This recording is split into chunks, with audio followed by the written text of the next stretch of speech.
Hi guys, good morning. Thank you for watching. Gusto na ako ipapalo guys na nakauli na jud ko nining among lugar since 2006.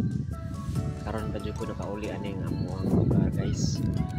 Muni kita og barangay Bagakay, Sigma Cebu.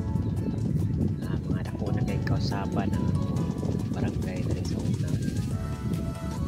Compare karon nagkana mga balay-balay ining lugar diri guys, ining lugar diri nga akong gibidyohan kani na tubig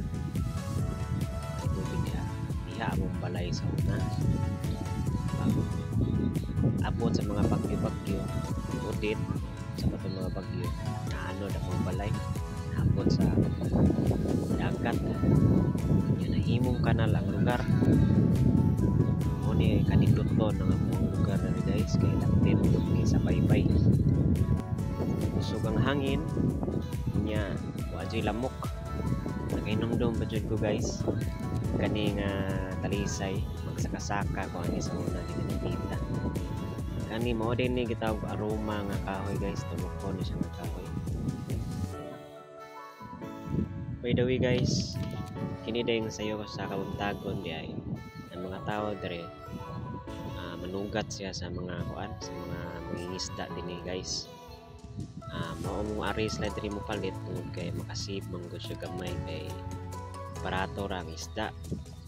Tungod kay ang kasagaran nga mga mananagat diri guys kay ila ra pud namo nang kahangyo-hangyo ang gamay sa mga presyo.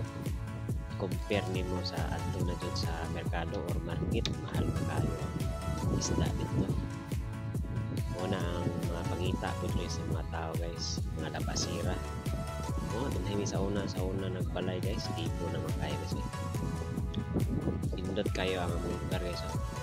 Tungod kay naaman dyan ni sa baybay, so dali ra kayo mga panundan panahon nga magunasan manginhas din panahon bitaw guys nga kanang unas kayo niya maglipak niya dayon usog kayo ang bugdog maglipak gawa sa mga sasing monitor na namo ana sa unasan guys. Pila ka balde kini mo ng mga sasing inaana ganito dire basta dugol ka sa baybay dali ra kayo masudan. Thank you for watching guys.